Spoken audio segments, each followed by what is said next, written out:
السلام علیکم اسٹوڈینٹس، آج ہم پڑھیں گے تاریخ پاکستان کا باب نمبر 4 جس کا نام ہے جنرل یحییٰ خان کا دور آمریت۔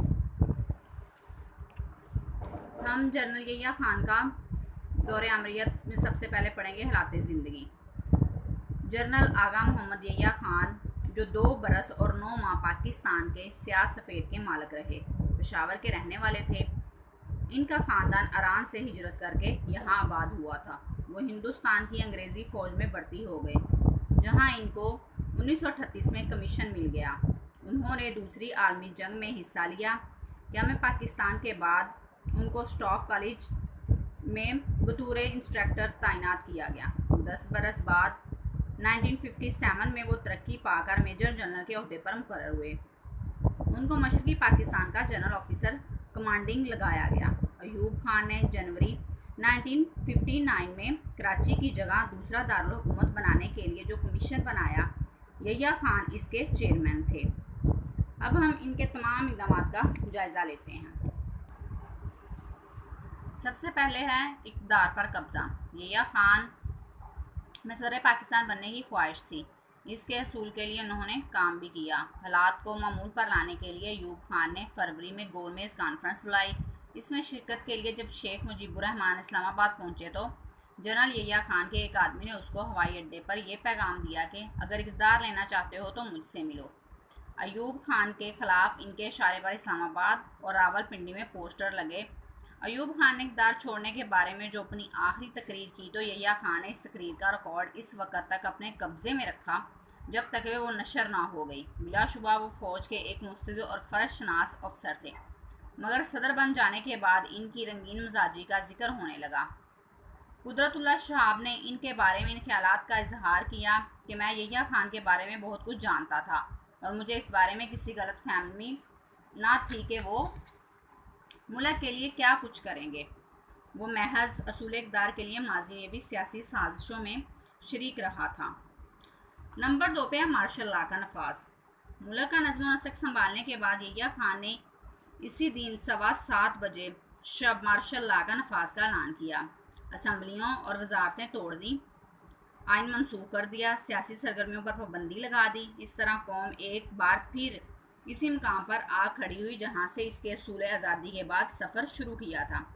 پاکستان پھر سے سرزمین بے آئین بن کر رہ گیا۔ 26 مارچ 1969 کو قوم کے نام پر اپنے نشری پیغام میں انہوں نے کہا کہ مارشل لا لگانے کا سب سے بڑا مقصد یہ ہے کہ عوام کے جان و مال اور آزادی کی حفاظت کی جائے اور نظم و نسق کو دوبارہ پوری طرح مؤثر بنا دیا جائے۔ نمبر 3 پہ ہے ابتدائی اقدامات۔ یحییٰ خان نے 4 اپریل کو ایک اعلان کے ذریعے عوام کے بنیادی حقوق معطل کر دیے اور کہا کہ فوج سیاسی عزائم نہیں رکھتی، اس لیے امن و امان کی بحالی کے بعد جلد از جلد بالغ رہے دہی کی بنیاد پر مرکزی اور صوبائی اسمبلیوں کے عام انتخابات کروا دیے جائیں اور جمہوریت بحال کر دی جائے۔ نیکسٹ پوائنٹ ہے بچوں وزارتی کونسل کی تشکیل۔ ملک کا نظم و نسق چلانے کے لیے یحییٰ خان نے اپنی وزارتی کونسل کی تشکیل کا اعلان کیا۔ اس وزارتی کونسل میں نواب ظفر علی، سردار عبدالرشید، نوابزادہ شیر علی خان، ڈاکٹر ایم اے مالک کے ایم اور حفیظ الدین وغیرہ شامل تھے۔ نیکسٹ پوائنٹ ہے نئے آئین کا ارادہ۔ کیا ارادہ؟ بنیادی جمہوریت کا نظام جسے ایوب خان نے متعارف کروایا بنیادی طور پر ایک اچھا نظام تھا۔ اس میں خرابی وہاں سے پیدا ہوئی جب بی ڈی ممبروں مطلب بیسک ڈیموکریٹک ممبروں کو مرکزی اور صوبائی اسمبلیوں کے اراکین اور صدر پاکستان کو منتخب کرنے کا حق دے دیا گیا۔ عوام ایوب خان سے بدظن ہو گئے۔ رہی صحیح کسر 1962 کے فرد واحد کے آئین نے پوری کر دی۔ ایوب خان نے اس دستور کو محض اپنے اختیار سے نافذ کیا۔ یہ آئین اس طرح تشکیل دیا گیا تھا کہ ایوب خان اپنی فوجی حکومت کو سول لبادہ پہنا کر جاری رکھ سکیں اور پاکستان کے دونوں صوبے ان کے براہ راست کنٹرول میں تھے۔ نمبر 6 پہ ہے اسٹوڈنٹ ریاست دیر، سوات اور چترال کا خاتمہ۔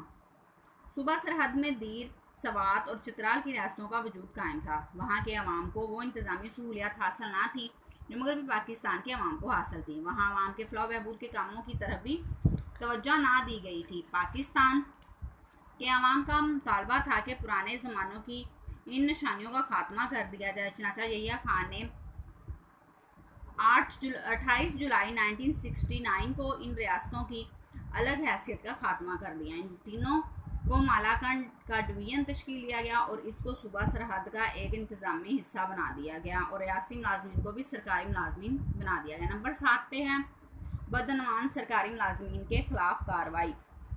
یحییٰ خان نے اپنی پہلی نشری تقریر میں نظم و نسق کی بحالی کا ذکر کرتے ہوئے اپنے اس پختہ یقین کا اظہار کیا تھا کہ ملک میں مضبوط اور صاف ستھری اور دیانتدار انتظامیہ کا ہونا بہت ضروری ہے۔ وہ ملک کی خراب حالت کا ذمہ دار سیاستدانوں کے ساتھ افسر شاہی کو بھی سمجھتے تھے، اس لیے انہوں نے 10 اپریل 1969 کو 303 سرکاری افسروں کو برطرف کر دیا اور ان کی شہریت خراب اور کارکردگی اچھی نہ تھی، تاہم برطرفی سے پہلے ان کو بھرپور صفائی کا موقع فراہم کیا۔ نمبر 8 پہ ہے بچوں صوبوں کی بحالی۔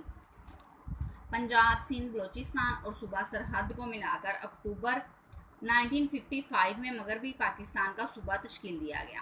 اس انتظامی تبدیلی کی بنیادی وجہ مشرقی پاکستان کی علاقائی خود مختاری کا مطالبہ تھا، لیکن اس کے قیام کے ساتھ ہی اس کی مخالفت بھی شروع ہو گئی۔ نیشنل عوامی پارٹی کے لیڈر اس کے خاتمے کی کوشش کرتے رہے تھے۔ مشرقی پاکستان کے سیاستدان ایک طرف صوبائی خود مختاری کا مطالبہ کرتے تھے اور دوسری طرف 1 یونٹ توڑ دینے کی بات کرتے تھے، جو بڑی عجیب معلوم ہوتی تھی۔ بہرحال یحییٰ خان نے 28 نومبر 1969 کو 1 یونٹ توڑ دینے اور اس کے علیحدہ صوبے بنا دینے کے ارادے کا اظہار اپنی تقریر میں کیا۔ اس کا حکم 1 اپریل 1970 کو جاری ہوا اور 1 جولائی 1970 کو پرانے صوبے بحال ہو گئے۔ نمبر 9 پہ ہے ایک آدمی ایک ووٹ کا اصول۔ مشرقی پاکستان میں آبادی کے فرق کے باوجود دونوں حصوں کے درمیان مساوات کا اصول وزیر اعظم محمد علی بوگرا نے منظور کروایا تھا۔ 1956 اور 1962 کا دستور اسی بنیاد پر بنایا گیا تھا کہ ایوب خان کے خلاف تحریک کے دوران میں ایک آدمی ایک ووٹ کا اصول ابھرا، جس کو ایوب خان نے تسلیم کیا۔ مشرقی پاکستان میں آبادی کے تناسب سے نمائندگی کا مطالبہ زوروں پر تھا۔ یحییٰ خان نے 28 نومبر 1969 کو لادی کی بنیاد پر نمائندگی کا اصول تسلیم کر لیا اور ان کے الفاظ یہ تھے: ایک آدمی ایک ووٹ، یعنی آبادی کے لحاظ سے نمائندگی کے سوال کے مطابق یہ بات عام طور پر تسلیم کی گئی کہ ہر جمہوری طرز حکومت کی بنیادی ضرورت ہوتی ہے، اس لیے صرف مشرقی پاکستان ہی میں نہیں بلکہ مغربی پاکستان میں بھی یہ بات عملاً مان لی گئی کہ اسی طرز پر نمائندگی ہونی چاہیے۔ اس طرح عوام کی خواہشات کا احترام کرتے ہوئے میں نے ایک آدمی ایک ووٹ کا اصول تسلیم کر لیا اور آئندہ قومی اسمبلی کے انتخابات کے لیے یہی اصول بنیاد ہوگا۔ نمبر 10 پہ ہے لیبر اصلاحات۔ مارشل لا حکومت نے کارخانہ داروں، مزدوروں کے نمائندوں اور سرکاری افسروں کی ایک صاف فریقی کانفرنس بلائی اور لیبر مسائل کا جائزہ لیا، جس کے بعد نئی لیبر پالیسی کا اعلان کیا گیا۔ اس کی روح سے مزدور کی کم از کم تنخواہ 115 یا 125 کے درمیان 115 روپے اور 125 روپے کے درمیان مقرر کی گئی۔ مزدور کی ہڑتال اور لاک آؤٹ کا حق بحال ہوا۔ کارخانہ داروں اور مزدور یونین کے بارے میں فیصلے ہوئے اور لیبر کورٹس کے نظام میں اصلاح کی گئی۔ نمبر 11 پہ ہے عام انتخابات کی تیاری۔ یحییٰ خان نے سیاسی لیڈروں سے مسلسل رابطہ رکھا اور کوشش کی کہ انتخابات کے بعد جن لیڈروں کے اقتدار میں آنے کا امکان ہے اس سے اچھے تعلقات قائم رہیں تاکہ وہ ان کی صدارت کی حمایت کریں۔ لوگوں میں یہ تاثر ابھرنے لگا کہ یحییٰ خان اقتدار سے دستبردار ہونے کا ارادہ نہیں رکھتے۔ اس تاثر کو دور کرنے کے لیے انہوں نے عام انتخابات کی تیاری شروع کر دی۔ سیاسی لیڈروں سے اسی بات چیت کی بنیاد اور عوامی خواہشوں کی بنیاد پر انہوں نے اعلان کیا کہ مندرجہ ذیل آئینی مسائل طے شدہ ہیں۔ نمبر 1 پہ پارلیمانی نظام حکومت۔ نمبر 2 بالغ رائے دہی اور براہ راست انتخابات۔ نمبر 3 بنیادی حقوق اور ان کا عدالتی تحفظ۔ نمبر 4 عدلیہ کی آزادی اور آئین کے محافظ کی حیثیت۔ نمبر 5 آئین کی اسلامی نوعیت تاکہ اس نظریے کا تحفظ ہو جو تشکیل پاکستان کی اساس ہے۔